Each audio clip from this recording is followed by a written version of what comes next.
تبھی تو میں 3 طلاق کے مسئلے پر اتنی شدت سے کیوں بولتا ہوں. اہل حدیث حضرات سے کہتا ہوں یار یہ 3 طلاق میں اگر نبی کے دور میں 3 ایک ہوتی تھی تو کوئی ایک صحابی تو دکھا دو جنہوں نے ایک کہا ہو. کیوں قرآن حدیث کی ایسی تشریح کیوں کر رہے ہو جو صحابہ نے نہیں مانی؟ نہیں آ رہی میرا خیال ہے بات سمجھ میں. حضرت عمر نے متع پہ پابندی لگائی کہ نہیں لگائی؟ حضرت عمر فرمایا جو متع کرے گا نا زنا والی سزا دوں گا اس کو, رجم کروں گا اگر شادی شدہ نے کیا.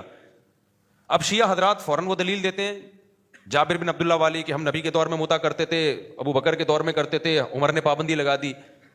حدیثیں تو شیعوں کے پاس بھی ہیں. ہم کہتے ہیں جب عمر نے پابندی لگا دی تمام صحابہ نے اس پابندی کو مان لیا, صحابہ غلط نہیں ہو سکتے. اس کا مطلب متع اور زنا میں کوئی فرق نہیں ہے, اجماع ہو گیا صحابہ کرام کا. اب آپ جو جتنی مرضی حدیثیں لے آئیں کیونکہ حدیث کو صحابہ نے ہم سے زیادہ سمجھا ہے. تبھی نبی نے فرمایا ما انا علیہ واصحابی, جس پر میں ہوں اور میرے صحابہ ہیں. ایسا نہ ہو میری باتیں کر کے صحابہ کے اگینسٹ باتیں کر کے لوگ قرآن حدیث کی غلط تشریحات نہ شروع کر دیں. تبھی ہم شیعوں کو دلیل دیتے ہیں کہ بھائی نبی کے دور میں متع ہوا ہے, ٹھیک ہے یہ حدیث صحیح ہے, لیکن نبی کے کہنے سے نہیں ہوا. زمانے جاہلیت میں تھی, بہت سارے لوگوں نے کر لیا ہوگا, نہیں پتا ہوگا. حضرت عمر نے جو پابندی لگائی ہے اور تمام صحابہ نے اس پابندی کو مانا ہے, جب مان لیا تو یہ اسلام کا حکم ہے. ورنہ صحابہ غلطی پہ ایک صحابی سے غلطی ہو سکتی, سارے سے تھوڑی ہو سکتی ہے. بالکل یہی اسٹائل اہل حدیث کا ہے. اہل حدیث کہتے ہیں نبی کے دور میں 3 طلاقیں ایک ہوتی تھی, حضرت عمر نے کتنی کر دی؟ 3 کر دی. ہم کہتے ہیں حضرت عمر نے جب 3 کو 3 نافذ کیا تمام صحابہ نے مانا, کوئی ایک ضعیف حدیث بھی نہیں ہے کسی صحابی نے انکار کیا ہو. اس کا مطلب یا تو عمر غلط ہے حدیث صحیح ہے, یا حدیث غلط ہے عمر معاذ اللہ, عمر اور تمام صحابہ غلط ہیں. دونوں میں سے ایک بات تو ہوئی نا.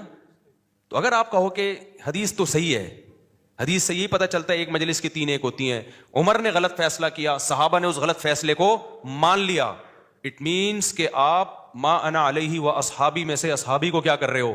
نکال رہے ہو. آپ کہہ سکتے ہیں حضرت عمر سے فلاں اجتہادی غلطی ہوئی, ہم حضرت عمر کی اکیلے کی بات نہیں کر رہے, ایک فیصلہ نافذ کر رہے ہیں, تمام صحابہ اسے دل و جان سے قبول کر رہے ہیں.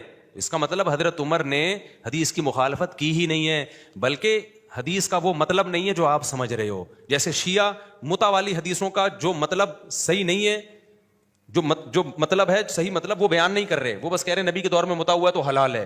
تو ایسے ہی اہل حدیث کہتے ہیں نبی کے دور میں 3 ایک ہوئی ہیں تو ایک ہیں. ہم کہتے ہیں نبی کے دور میں 3 جو ایک تھیں, اس میں یہ کہاں ہے کہ ایک مجلس کی 3 ایک تھیں, اس میں یہ کہاں ہے کہ وہ نبی کے آرڈر سے ایک تھیں.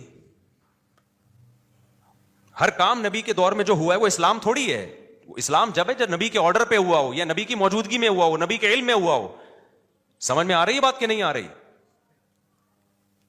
تو اگر نبی کی موجودگی میں ہوا ہے, نبی کے علم میں ہوا ہے, تو پھر سر آنکھوں پر. لیکن ایسا نہیں ہے.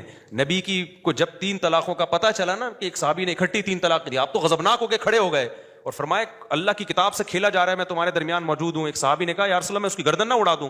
اگر 3 ایک ہوتی تو نبی غضبناک ہو کے کھڑے ہوتے؟ کہتے کوئی بات نہیں, 3 ہے 3000 دیتی ہیں, اس میں غصہ آنے کی کیا بات ہے, ہوئی تو کتنی ہے. غصہ جب ہی آیا تھا کہ ذرا سی بات پہ اپنا گھر ہمیشہ کے لیے کیا کر دیا, اجاڑ دیا. تو آپ اگر صحابہ کو بیچ سے نکال دو گے تو پھر غامدیت ہے.